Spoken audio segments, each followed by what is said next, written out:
Permata TV YouTube Indonesia dengan bangga mempersembahkan sebuah storytelling kekinian abad ini diangkat dari karya besar S.H. Mintarja yang sangat populer di masanya. Berlatar belakang kisah tanah Jawa masa lampau dengan judul Kisah Arya Manggada.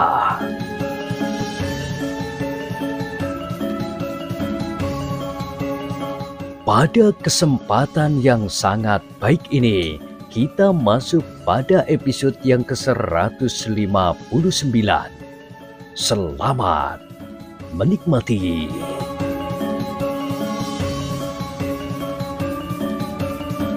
Di akhir kisah sebelumnya disebutkan, dalam pada itu, maka para pengikut Panembahan Leptogati yang langsung menyerang ke arah Regol Padukuhan yang tertutup rapat itu pun telah berusaha memecah pintu. Pintu yang diselarak itu memang tidak sekokoh pintu gerbang Padepokan. Karena itu, didorong oleh beberapa orang dari luar, maka perlahan-lahan dinding itu menjadi retak, akhirnya pecah dan terbuka. Bersamaan dengan itu, maka di sebelah menyebelah para pengikut Panembahan Leptogati itu pun telah berusaha meloncati dinding Padukuhan. Orang-orang yang bertahan di belakang dinding telah bersiap untuk menerima mereka dengan ujung-ujung senjata, sehingga beberapa orang di antara mereka demikian turun dari atas dinding, langsung roboh jatuh di tanah sambil mengerang kesakitan. Bahkan ada di antara mereka yang untuk seterusnya tidak akan pernah bangkit lagi.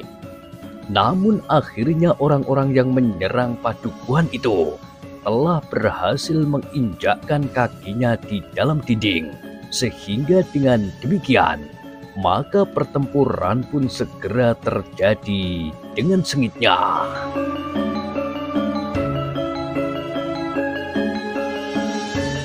Para pengikut Panembahan Leptogati adalah orang-orang yang telah berpengalaman. Namun mereka menjadi heran melihat lawan mereka menyambut kedatangan mereka dengan begitu girangnya. Dendam yang tersimpan di dada para pengikut Ki Warono serta tekad untuk mempertahankan kampung halaman yang membakar jantung para penghuni Padukuhan itu telah mendorong mereka untuk bertempur tanpa mengenal takut. Dalam pada itu, demikian pintu Regol Padukuhan itu pecah, maka Panembahan Leptogati dan para pengawalnya yang terpilih telah memasuki Padukuhan. Kemarahan Panembahan Leptogati kepada Ki Warono yang telah menghinanya telah mendorongnya untuk segera menemukan orang itu. Namun Panembahan Leptogati itu sudah berpesan agar Ki Warono dapat ditangkap hidup-hidup. Siapapun di antara kalian yang menemukan orang itu, aku ingin ia tertangkap hidup-hidup. Aku masih mempunyai persoalan yang harus aku selesaikan dengan orang itu dalam keadaan hidup. Ki Kebu Palang yang mendengar pesan itu tertawa. Katanya, kau akan mendapatkan permainan yang menyenangkan. Ia telah merendahkan namaku. Geram Panembahan Leptogati. Aku akan ikut mencari kecoa yang satu itu, berkata Ki Kebu Palang. Namun Ki Kebu Palang itu terkejut ketika ia mendengar seseorang menyambut. Apakah kau tidak mencari aku, Kebu Edan?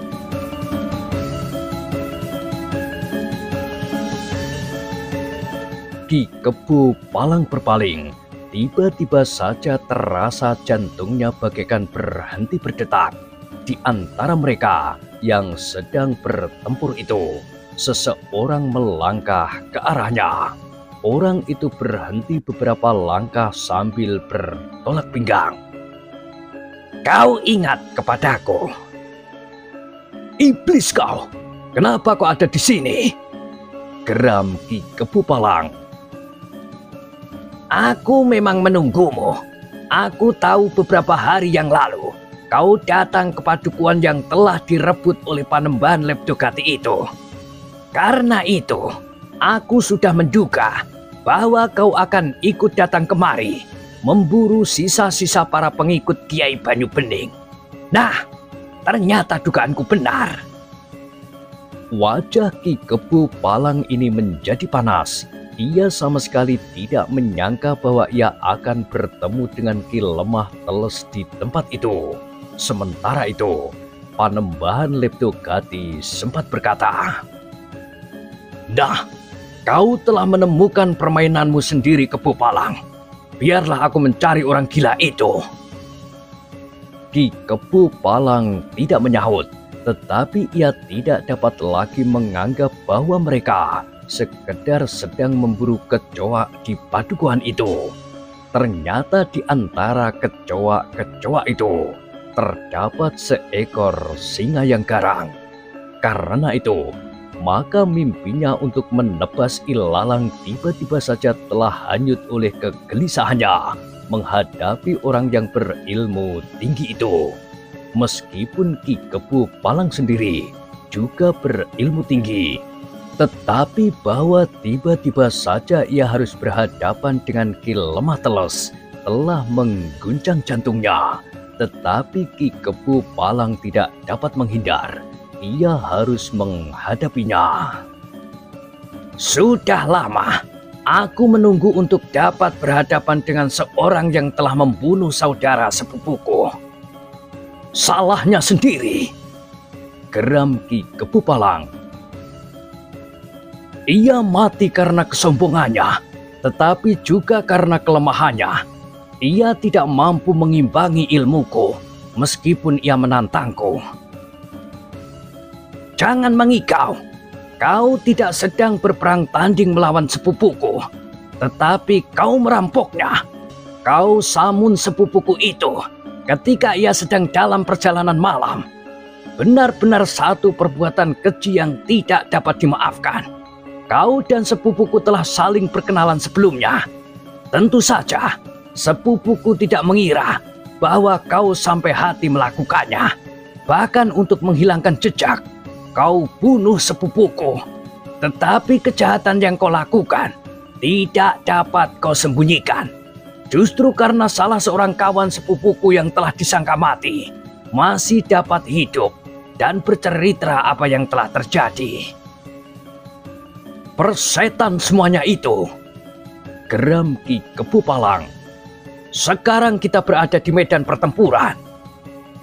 Ki Lemah Teles tertawa. Katanya, "Kesempatan ini tidak akan aku sia-siakan. Kita akan menyelesaikan persoalan kita sampai tuntas. Pertempuran yang terjadi di sekitar kita hendaknya tidak mengganggu perhitungan yang sedang kita buat."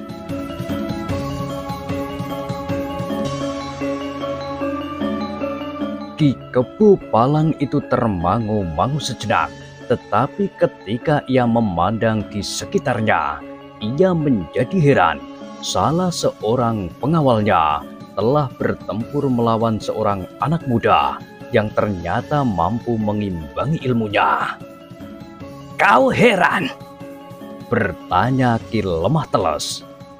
"Anak itu bernama Manggada. Anak muda yang memiliki ilmu yang tinggi. Lawannya itu akan segera disapunya dari medan. Jangan heran jika kau melihat anak muda yang lain lagi. Laksono yang memiliki ilmu setataran dengan anak muda yang kau perhatikan itu." "Gila! Apa saja isi padukuan ini? Apakah kalian sengaja menjebak Panembahan Leptogati?" geram Ki Kebu Palang. "Kenapa kami harus menjebaknya? Kita memasuki medan yang terbuka, bukan satu jebakan." Ki Kebu Palang itu menggeram. katanya. Jika demikian, maka aku harus dengan cepat menyelesaikanmu, agar aku dapat segera menangani orang-orang yang lain yang nampaknya telah bersembunyi di padukuhan ini pula. Tetapi Ki Lemah Teles itu tertawa, katanya,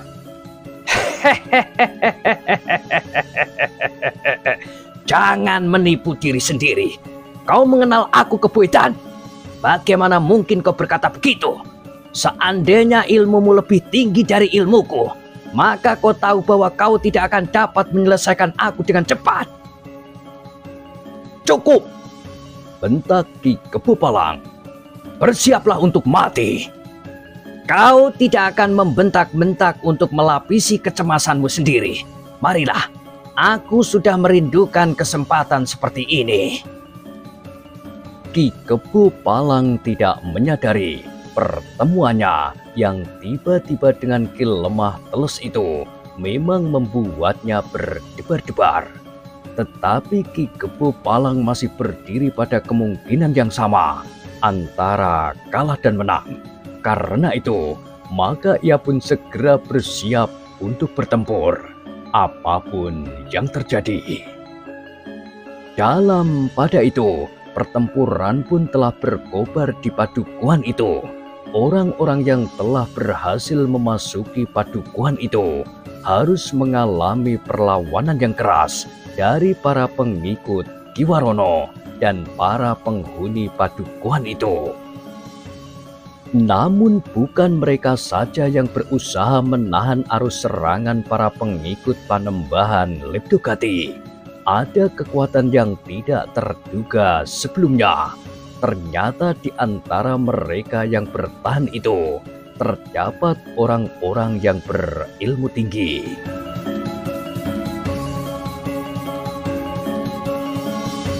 Di belakang pintu gerbang ada dua orang anak muda yang dengan kemampuannya yang cukup tinggi telah menghadapi orang-orang yang datang bersama Ki Kebo Palang.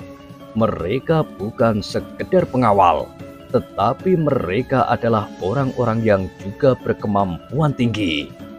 Bahkan untuk beberapa lama, mereka masih tetap bertempur dengan garangnya melawan orang-orang yang menjadi kebanggaan Ki Kebo Palang itu. Sementara itu, pertempuran memang telah menjalar sepanjang Jalan Induk, bahkan di halaman-halaman rumah di sekitarnya. Para pengikut Ki Warono yang telah mengenali medan dengan baik sebagaimana mereka lakukan di Padepokan telah mencoba memanfaatkan medan pula. Namun para pengikut Panembahan Leptogati pun menjadi sangat berhati-hati. Mereka harus memperhatikan dinding-dinding halaman, sudut-sudut rumah, dapur dan bahkan lumbung dan kandang. Mereka harus memperhatikan pintu seketeng dan longgangan di rumah-rumah yang bertebaran. Dalam pada itu, Panembahan Leptogati yang sedang mencari Ki Warono itu telah memasuki padukuhan semakin dalam. Setiap kali ia mengibaskan tangannya, maka orang-orang di sekitarnya pun telah terlempar. Satu dua orang mengalami luka-luka dan harus segera beringsut menjauh. Warono, hei, di mana kau Warono? Kau yang telah berani menghina harus berani bertanggung jawab. Jika tidak, maka orang-orangmu akan aku bantai habis. Kau tidak akan dapat melarikan diri lagi dari tanganku.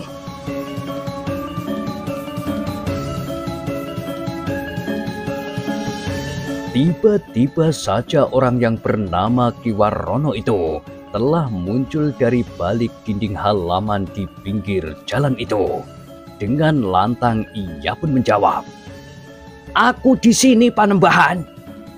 Panembahan Leptogati yang marah itu telah berpaling ke arah suara itu. Tetapi Ki Warono itu segera menghilang lagi di balik dinding. Sehingga Panembahan Leptogati itu berteriak, "Pengecut, jangan lari. kau tidak akan lepas dari tanganku. Panembahan Leptogati itu pun kemudian bagaikan terbang meloncati dinding halaman itu. Ia yakin bahwa ia akan dapat memburu Kiwarono yang telah menghilang di balik dinding itu. Tetapi Panembahan Leptogati itu terkejut sekali. Ketika demikian ia berdiri tegak di balik dinding. Dilihatnya seorang laki-laki duduk di bawah sebatang pohon kemiri yang cukup besar.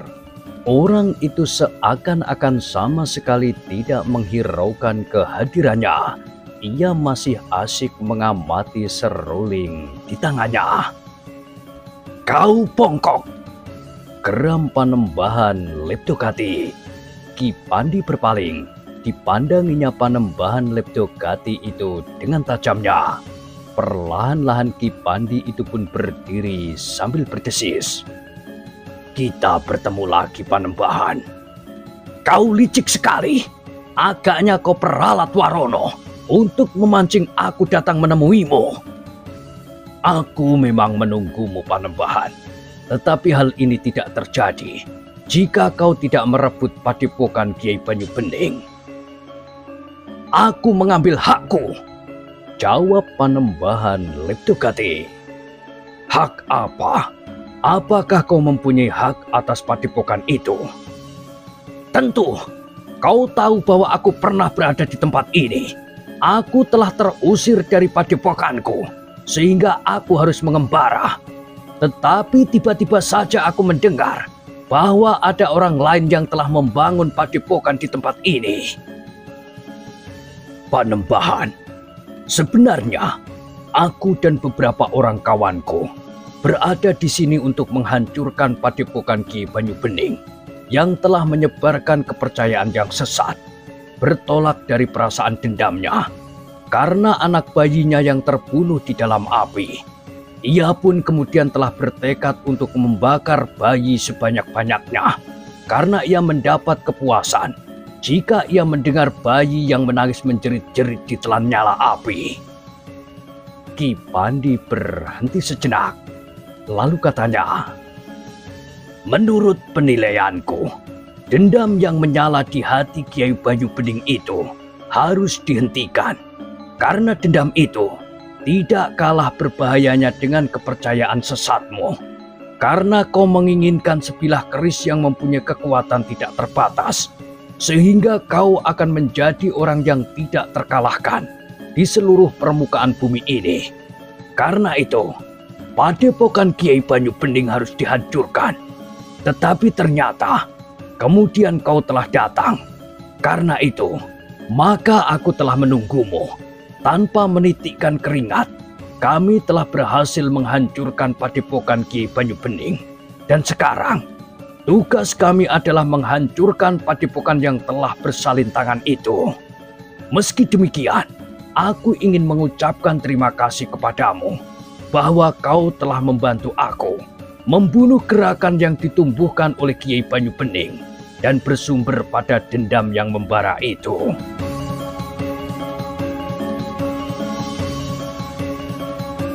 "Baiklah Bongkok, sekarang sudah saatnya aku membunuhmu, agar kau untuk selanjutnya tidak selalu menggangguku. Kau kira kau dapat membunuhku dengan mudah?" Ki Pandi justru bertanya. "Kita akan melihat apa yang terjadi di sini," berkata Panembahan Leptogati. "Penghuni padukuhan ini akan ditumpas habis. Orang-orang yang berhasil melarikan diri dari padepokan dan agaknya telah berada di sini pula akan dibantai sampai orang yang terakhir. Bongkok buruk, jika hal itu terjadi, maka kaulah yang bertanggung jawab, karena agaknya kau yang telah menggerakkan mereka untuk melakukan perbuatan bodoh itu." "Tidak, Panembahan," jawab Ki Pandi. "Yang akan dibantai bukan penghuni padukuhan ini, bukan pula orang-orang yang lolos dari padepokan itu, tetapi justru orang-orangmu. Aku di sini tidak sendiri. Ada beberapa orang tua yang datang bersamaku." Wajah Panembahan Leptogati menjadi tegang. Ia telah melihat seorang di antaranya telah menempatkan diri berhadapan dengan Ki Kebu Palang. Meskipun Panembahan Leptogati percaya akan kemampuan Ki Kebu Palang, tetapi orang yang menemuinya itu tentu juga bukan orang kebanyakan. Panembahan, desis Ki Pandi, kau nanti juga akan dapat bertemu dengan Ki Ajar Panguan jika kau kehendaki. Bawa iblis itu kemari, aku akan menghancurkannya sama sekali. Jangan membohongi dirimu sendiri. Kau tidak mampu mengalahkannya. Kekuatanmu menundukkan kehendak orang lain, ternyata tidak mampu mempengaruhinya. Tetapi aku akan membunuhnya jika aku berhasil menemunya nanti sesudah aku membunuhmu. Marilah, kita akan melihat siapakah yang lebih kuat di antara kita, kau atau aku. Kita dibesarkan di perguruan yang sama, Panembahan. Kita mendapat landasan ilmu yang sama, tetapi perkembangan ilmu kita berlainan. Jalan hidup kita pun berselisih. Aku mencoba untuk tetap mengemban kewajiban dari perguruanku. Sementara itu, kau telah tersesat semakin jauh. Kau tidak usah menggurui aku. Minggirlah jika kau masih ingin menghirup hangatnya sinar matahari. Orang bongkok itu tertawa. Katanya, kita sudah berhadapan sekarang. Beruntunglah kita mendapat tempat yang lapang dan tidak banyak terganggu di sini. Panembahan Leptogati itu menggeram, tetapi ia harus menghadapi orang bongkok itu.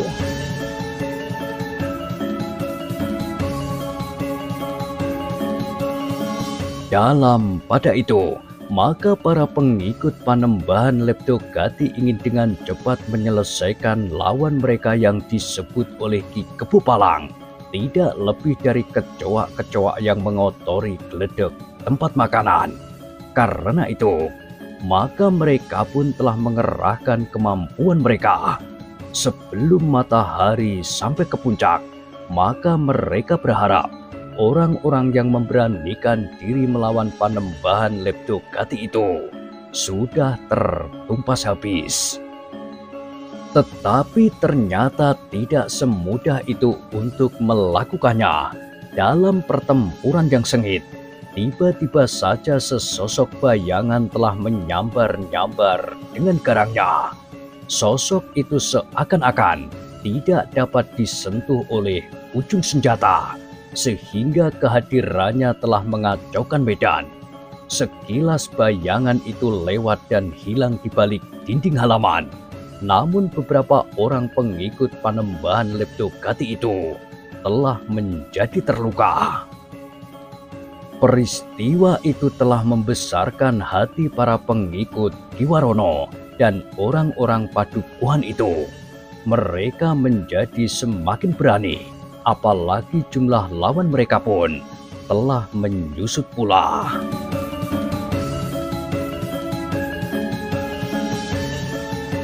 Sementara itu, Ki Jogoprono berdiri tegak sambil bertolak pinggang. Ia telah menunjukkan keperkasaannya, meskipun umurnya sudah merambat melampaui pertengahan abad. Namun ternyata bahwa ia masih seorang yang memiliki ilmu yang tinggi. Ki Jogoprono menarik nafas dalam-dalam. Tiba-tiba saja ia teringat kepada Ki Lemah Teles yang telah menantangnya untuk bertempur dan bahkan telah melukainya. Justru pada saat ia tidak mengira bahwa hal itu akan terjadi. Apakah ilmu Ki Lemah Teles memang lebih tinggi dari ilmuku? Pertanyaan Ki Jogoprono di dalam hatinya. Namun tiba-tiba sepercik ingatan telah melonjak di dalam hatinya. Agaknya waktu itu Ki Lemah Teles sedang dihinggapi perasaan yang asing. Justru setelah ia merasa menjadi semakin tua, Ia merasa bahwa dirinya tidak berarti lagi, sehingga ia ingin menunjukkan bahwa ia masih tetap Ki Lemah Teles, sebagaimana Ki Lemah Teles 10 tahun sebelumnya. Ki Jogoprono itu termangu-mangu sejenak, namun kemudian ia pun segera menyadari bahwa ia berada di tengah pertempuran. Sementara para pengikut Ki Warono dan orang-orang Padukuhan itu tidak memiliki ilmu setinggi ilmu para pengikut Panembahan Leptogati. Karena itu, maka Ki Jogoprono itu pun segera meloncat dan kembali ke arena pertempuran.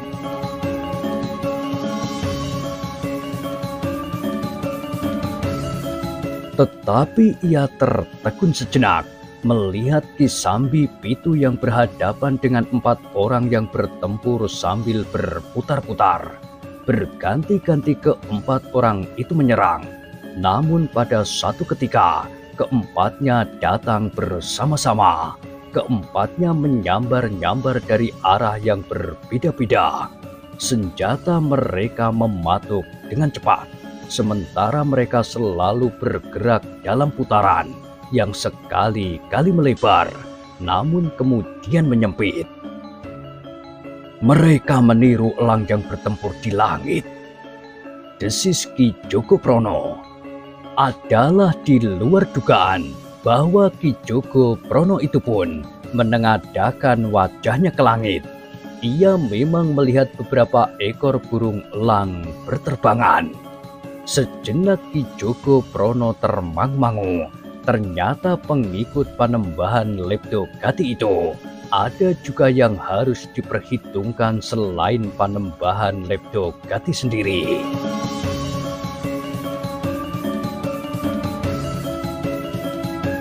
Sambil bertempur, Ki Sambi Pitu yang melihat Ki Jogoprono termangu-mangu berteriak, "Hei, apakah kau pernah berkenalan dengan kelompok Kukilo Dahono?"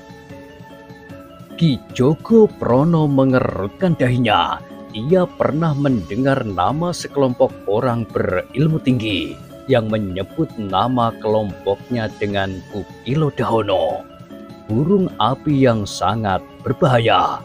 Sentuhan serangannya pada kulit lawannya akan memberikan bekas seakan-akan kulit lawannya itu terjilat oleh api yang panasnya melampaui panasnya bara tempurung kelapa. Karena itu, maka Ki Jogoprono pun menyempatkan diri untuk melihat apakah kemampuan mereka benar-benar tinggi sebagaimana cerita yang pernah didengarnya. Ternyata bahwa Ki Sambi Pitu seorang diri mampu mengimbangi mereka berempat. Meskipun Ki Sambi Pitu harus bertempur dengan puncak kemampuannya, namun keadaannya tidak terlalu membahayakan.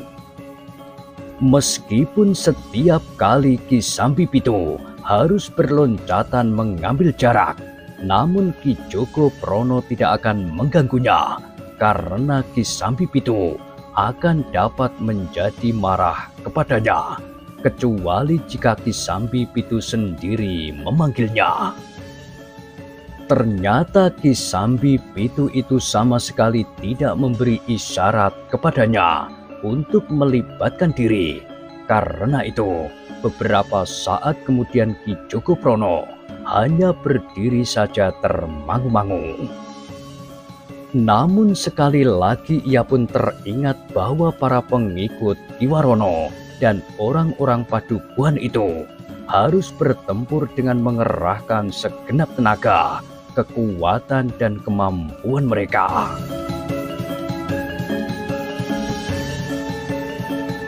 Sementara itu, orang-orang Padukuhan itu sudah mulai menjadi letih. Mereka bukan orang-orang yang terlatih untuk bertempur, sehingga ketahanan tubuh mereka tidak setinggi para pengikut Ki Warono dan apalagi para pengikut Panembahan Leptogati. Karena itu, maka Ki Jogoprono pun segera kembali menceburkan diri dalam kancah pertempuran.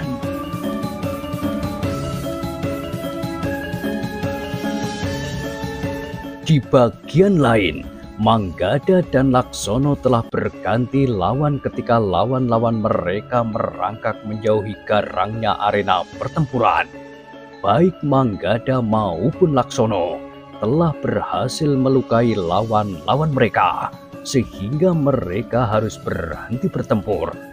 Sedangkan di bagian lain lagi, Ki Ajar Panguan membiarkan Ki Pandi menghadapi Panembahan Leptogati.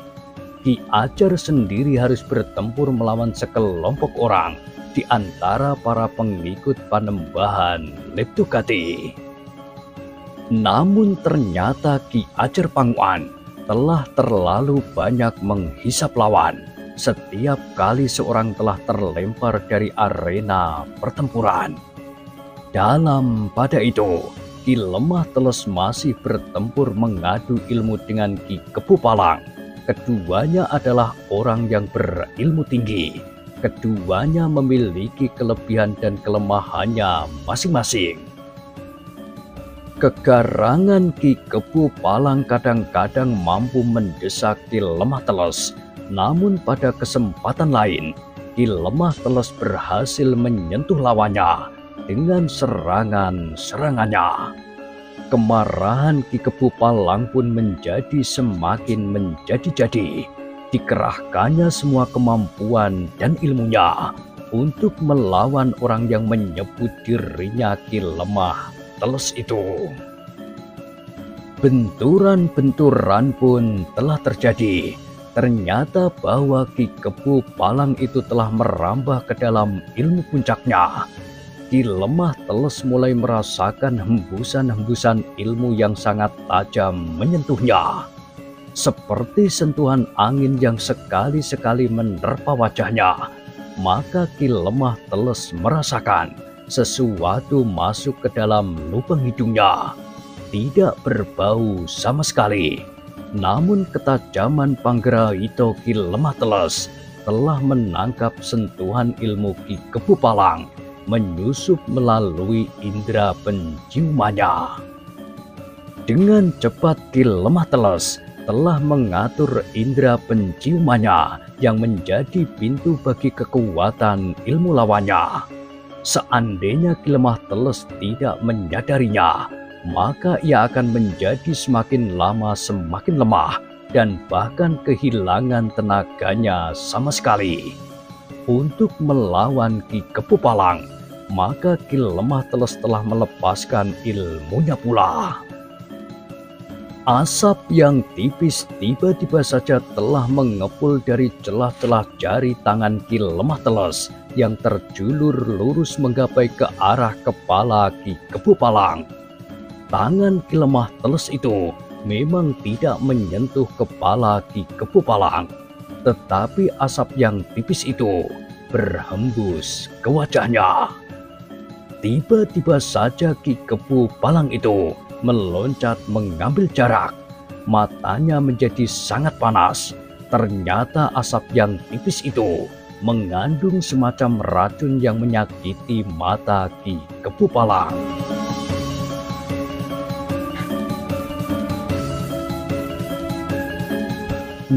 Nah, bagaimanakah kisah selanjutnya? Silahkan ikuti terus kisah Arya Manggada pada kesempatan berikutnya. Sampai jumpa.